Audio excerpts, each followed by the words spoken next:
Onun için ayet-i kerimede Allahu Teala açık ve net olarak bütün dillerin, bütün renklerin Allah'ın ayetinden olduğunu, Allah'ın yarattığı bu renk ve bu dilleri kabul etmeyen, bunlara tahammül etmeyen, bunlara yaşam ve hayat hakkı tanımayanlar zaten şeytanın yolunda giden, asabiyet ve ırkçılık davası güden, neonazizm dediğimiz kuru kafacılık, Aryan kavmi haktır, gerisi batıldır. Bütün dünya insanları Aryanların kölesidir mantığının birebir aynısı, kopyasıdır. Başka bir şey değildir.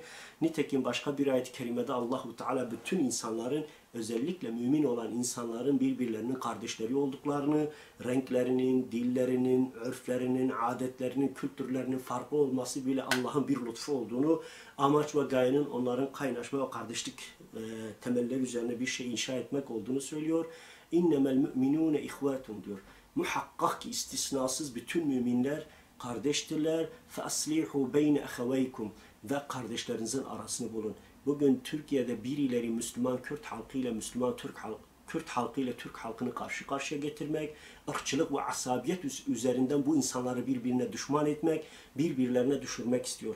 Eğer biz bir Müslüman olarak, Allah'a ve ahiret günü iman eden insanlar olarak işi tarafsız ve Allahu Teala'nın emrettiği şekilde kendimizi mümin kardeşimizin yerine koyarak, kendimizi bir Kürt'ün yerine koyarak veya kendimizi bir Türk'ün yerine koyarak veya kendimizi bir Pomak'ın veya bir Laz'ın veya başka Gürcü'nün veya Arnavut'un, aynı Boşnak'ın şunu bunun yerine koyarak onların asimile edilmesinin ne kadar doğru ve yanlış olduğunu böyle empatiyle baktığımız zaman, eğer bir millete ve bir dile ve bir kavme yönelik bir ırkçı söylem varsa, asimle gayretleri varsa buna bir Müslümanın zaten tepki vermesi gerekiyor. Vermiyorsa o insanın imanında şüphe edilir.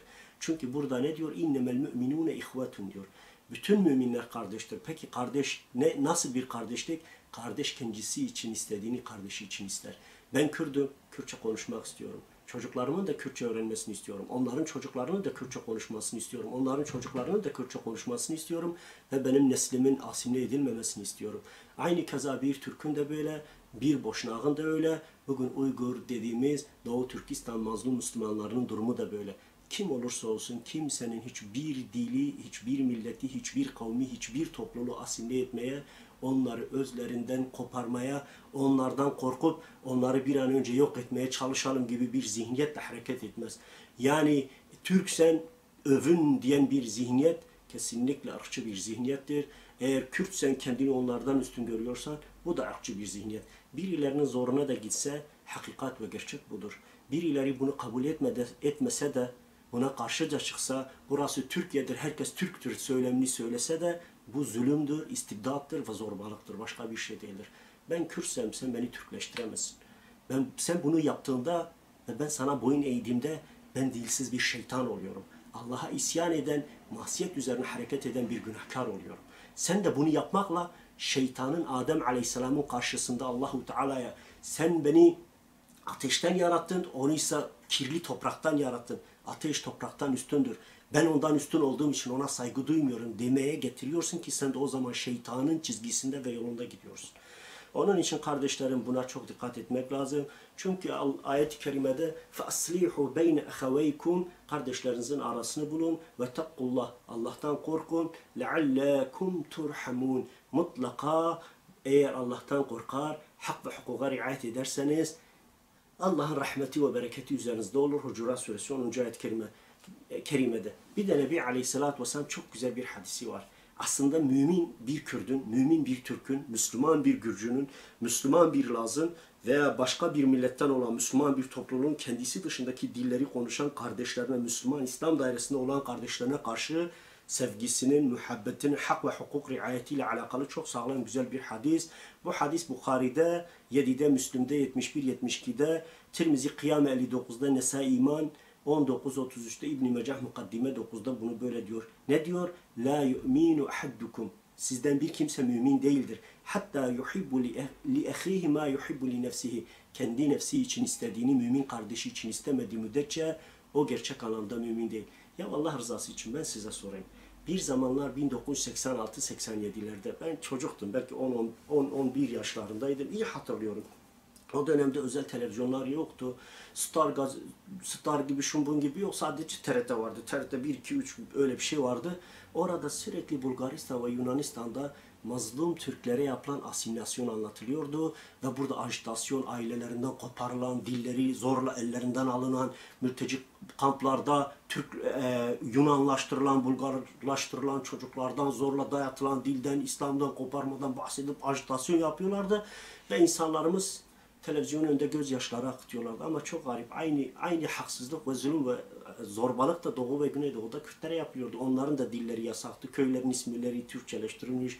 Her şeyleri ellerinden alınmış. Asimile ediliyor ve çok garip bir şey. Hiç kimse demiyordu ki ya biz burada başkalarının biz Türklere yaptığından bahsediyoruz. Bunun için gözyaşları akıtıyoruz. Peki biz niye Doğu ve Güneydoğu'da Müslüman Kürt kardeşimize aynı zulmü yapıp onları da asimile etmeye çalışıyoruz? Zorla Türkleştirmeye çalışıyoruz. Bunu hiç kimse sormadı. Çünkü sormama sebebimiz bizim gerçekten İslam'ı hakkıyla bilmeyişimizle alakalıdır. Allahu Teala asabiyeti ve ırkçılığı ebediyen yasaklamış ve bu yolu sürdüren insanlar Allah'a ve Resulüne ihanet edenlerdir. Bakın kardeşlerim, başka bir ayet-i kerimede Hucurat 13'te Allahu Teala ne buyuruyor? يا أيها الناس إنا خلقناكم من الذكر والأنثى وجعلناكم شعوبا وقبائل لتعرفوا إن أكرمكم عند الله أتقاكم إن الله عليم خبير diyecek. Allahu Teala Kur'an-ı Kerim'de Hucurat 13'te bakın ne buyuruyor? Ey insanlar! Biz sizi bir erkek ve kadından, Adem ve Havva'dan yarattık. Ve birbirinizle tanışmanız, birbirlerinizle kaynaşmanız için sizi milletlere, dillere, kabilelere ayırdık. Allah'ın yanında en üstün olanınız, günahlardan en çok korkanınızdır. Allah bilen ve haberdar olandır diyor. Bakın dikkat ederseniz Allahu Teala'nın Kürtçeyi ve Türkçeyi, Arapçayı ve Gürcüceyi, Lazcayı ve Pomakçayı veya Arnavutçayı, Slavca veya Aryan veya Samiri veya Altay dilleri, bunları yaratmasındaki amacı milletlerin birbirleriyle tanışmaları, kaynaşmaları, birbirlerine karşı hoşgörü ve kardeşlikleri olarak tarif ediyor. Ama maalesef bugün şeytanın kışkırtması ve şetimiyle biz aksini yapıyoruz. Ne yapıyoruz? Dilleri övünç sebebi görüyor, başka milletleri ezme sebebi görüyoruz ve kendimiz dışında kimseye merhamet göstermiyoruz. Hatta bazen hatırlıyorum böyle Türkçü söylemlerde bulunan, aslında kamal söylemlerde bulunan bazı Türkçü sitelerinde rastlıyorum. Bütün dünya Türk olsun. İngilizler de diyor bütün dünya İngiliz olsun. Çinliler de diyor bütün dünya Çin olsun. Böyle diyerek bütün dünyayı kaosa, zorbalığa ve zulme itiyorlar. Başka hiçbir şey yapmıyorlar. Yoksa bütün dünya kardeş olsun, herkes dilini ve kültürünü, örfünü korusun. Aynen Osmanlı İslam Devleti'nde olduğu gibi Kürt Kürttür, Kürtlüğünü yaşıyor, Türk Türktür, Türklüğünü yaşıyor, Ermeni Ermeniydi, Ermeniliğini yaşıyor. İslam devleti onların dillerine, kültürlerine, medreselerine, eğitim dillerine, hiçbir şeylerine karışmıyor. Herkes kendi içinde özel ve 600-700 yıl kadar beraber bu insanlar hiçbir ırkçı faaliyette bulunmadan yaşadılar. Ne zaman ki Jön Türkler Fransız devriminden, o ulusal devrimden, o milliyetçi, ırkçı, laik, dinsiz devrimden sonra o ulusalcılık dediğimiz bir tek millet kavramı yeryüzüne hakim olmaya başlayınca artık kaoslar ve fitneler körüklenmeye başladı. Neden? Çünkü biri dedi ki ben Türk'üm, öbürü dedi ben de Kürt'üm. Biri dedi ne mutlu Türk'üm diyene, öbürü dedi sen mutlusun da ben mutsuz muyum? O da dedi ki ne mutlu Kürt'üm diyene. Peki sonuç? Sonuç sadece kaos ve terörizm oldu. Başka hiçbir şey olmadı. Onun için ayet-i kerimede Allahu Teala açık ve net olarak bizi bu konuda uyarıyor. Hatta Allahu Teala Nisa 1. ayet-i kerimede çok güzel bir konuya değiniyor. Şöyle diyor: Ya eyyuhen nasu takku rabbukumullezî halakâkum min nefsi vâhidâti ve halaka minha zavceha ve bette minhûmâ ricâlen kesîre ve nisâe ve takkullâhellezî tesâelûne bîhi vel erhame innallâhe kâne aleykum rakîbe. Ey insanlar! Bakın dikkat ederseniz çok garip. Irkçılık ve milliyetçilikle alakalı, insanların tek anne ve babadan gelmesiyle alakalı ayetlerin hepsinde hitap ey insanlardır. Ey insan, ey beni Adem diye Allahu Teala bize sesleniyor. Ey insanlar, sizi bir tek nefisten yaratan, ondan eşini yaratan ve onun ikisinden birçok erkek ve kadınlar üreten Rabbinize karşı takvalı olun. Birbirinizden